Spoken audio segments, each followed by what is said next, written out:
If you're streaming just as a hobby or for pure enjoyment, then just stream whichever games you want to. But if you do want to make a career out of streaming and grow your channel, you need to pick your games more carefully and tactically, because just streaming the games that you love will destroy your channel's growth. Unfortunately, the brutal truth is that Twitch is oversaturated, especially on the bigger titles and more popular games. So I'm going to be going into how to decipher which games are best to be playing on your stream, as well as a couple methods that will help you tell really early on if a game is good or bad for your growth. I'll also mention some examples that have helped me on my stream as well. I'm Cal and I stream occasionally over on Twitch on Cal's Universe. I also have a website that I launched recently that has free Twitch artwork for you, just so I can help people out, so go there if you want to get some free artwork for your stream. I also have a community Discord, so if you want to meet more people like you or reach out to me and others directly for help, then all of those links are in the description. As part of my research for making this video, I came across a video that gave out some of the worst advice that I ever heard. I don't want to name and shame, of course, but the video was suggesting that you should play Fortnite on stream because it's the best game to stream because of the viewership and how popular it is. And why is this terrible advice, you might be asking? Well, just because it doesn't work in the slightest.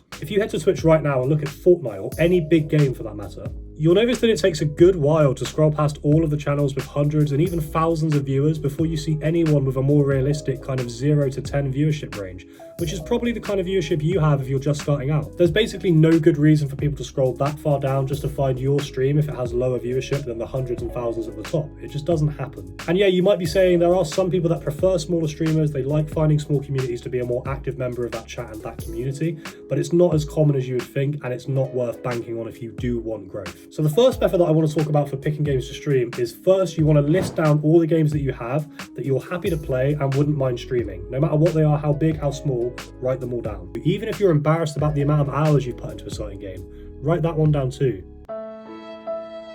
Next, you want to head over to Twitch and search the games one by one. As you do this and you click on each game, you want to pay close attention to the amount of category followers that the game has. If someone follows a category, that means there'll be recommended streamers that are streaming that game or that category. So the higher the category follower number, the higher chance you have of being discovered by someone on Twitch whilst you're live playing that game. As you go through your list, try and make note of all of the games that have at least 500,000 category followers. The higher the better, so maybe rank them in order as well. Then once you've found the games that have a good following, you want to next look at the average viewership number. Obviously this can change depending on the time of day, the week of the day, no, the day of the week.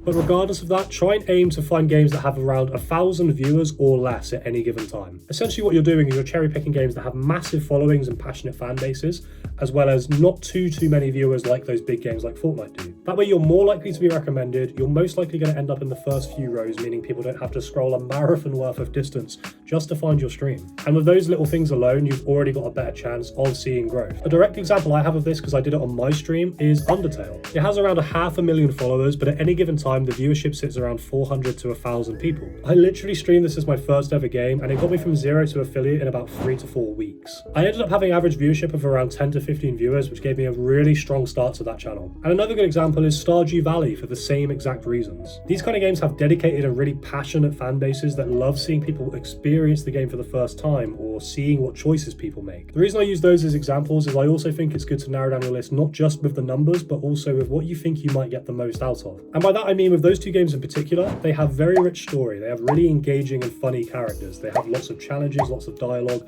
loads of decisions to make, and just stuff that you can kind of talk yourself through even if your chat is quite quiet. You're basically just building your skills as a streamer from the offset because you'll be able to talk through stuff even when it's a quieter day. And that's super important amongst a lot of other things if you are looking to grow on Twitch and become a better streamer. I also have another video here that has 10 super simple tips to help you grow from 0 viewers, and it's a lot of stuff that people tend to forget. So if you have time after this video, I recommend checking it out. Those are just examples I used on my stream, so you don't have to play Undertale or Stardew. It's just about finding the right game for you with those kind of rules applied. Before I go into the next method, which shows you how to spy on other streamers and figure out what games are working for them in terms of the most views and the most followers, I'm going to show you a built-in tool on Twitch that can help you pick games based on a few that have worked for you in the past. If you head to your analytics on Twitch and then your overview section, scroll down and there's now a category suggestions box. This looks at your most recently streamed game and lists you a bunch of other games that it believes would be good for your discoverability. So once you've found a game or two that work for you and have a little bit higher viewership than you're used to with other games before, it's always good to check here and see what else Twitch recommends for you to stream to get even more chances of being discovered by new viewers. Hey, by the way, I'd love it if you could like the video if it's helping you out, because that will help me out. And also subscribe if you want to hang around for more cool, useful tips like this. But anyway, the next method involves finding a streamer that is a similar size to you or just a little bit higher. Then you want to head to Twitch Twitch Tracker, which again is in the description. It's a helpful site that basically helps you find out what other people have been streaming, as well as some other stats about their channel. For this example, I'll just click on anyone popular from the homepage, and once you open them up, click on the games section, which is underneath their name. It will show you all of the games that they've ever streamed on Twitch, and then you want to click the little arrows next to followers, and it'll arrange the list of games in order of how many followers per hour they got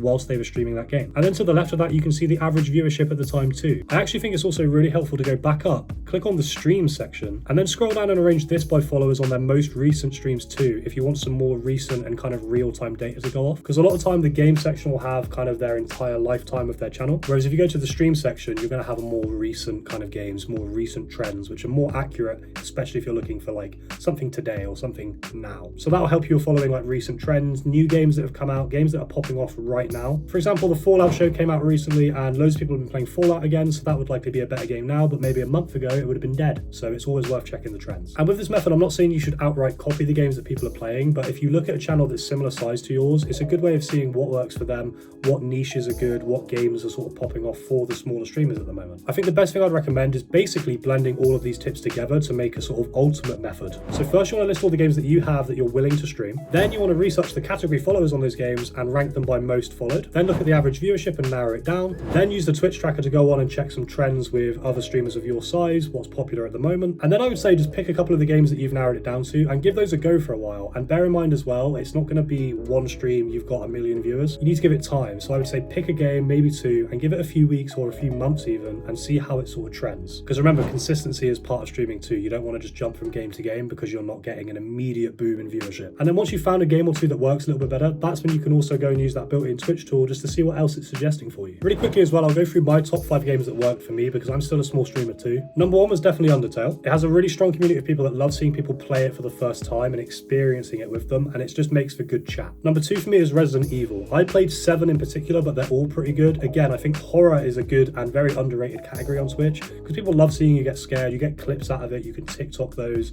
It's just good for growth. Number 3 is Stardew Valley. Super expansive, super wholesome, you can get a lot of hours out of it, and the fan base and the community for it, especially on Twitch, is incredible. Lovely people. Number 4 probably wouldn't be in a lot of people's list, but Roblox is a very good game to stream. It does have a younger overall audience, of course, so I'd recommend having moderators or be willing to moderate it yourself more closely. But there's millions of players, loads of mini games, it's very interactive, and it's kind of like one of those brain dead, you can turn your brain off games to play some silly challenges and focus more on engaging the chat. And then number 5 for me would be Call of Duty Zombies. Again, this did well for me because it has a really passionate fan base, especially for like the classic really good CODs like Black Ops 3 Zombies, Black Ops Zombies, and all of the Black Opses basically. And this was a game I could stream for hours without getting bored. In fact, all of these were, because you do need to remember that you're not just going for growth, you also need to be enjoying streaming. Finding a game that works for your channel and grows your channel is only half the battle. You also need a game or content that you're enjoying making. So keep that in mind. Enjoy yourself. Let me know in the comments as well. What games worked for you? What do you recommend to smaller streamers? What do you think is good for growth? Put them all down there so other people can see them and take those and use them for themselves. Feel free to jump in the Discord too if you want to meet other like-minded creators like yourself. We have editors, graphic designers, streamers, YouTubers, loads of people that have jumped in there that are really cool people. And yeah, if you need some help or if you want some chats or a community to join, hop on in, and you're more than welcome with me. And if you're really serious about growing yourself on social media, especially Twitch, YouTube, those kind of platforms for content creation and streaming and gaming, then give me a subscribe, man. Come back and watch more content because I will help you out as best I can. See you next week. Love you.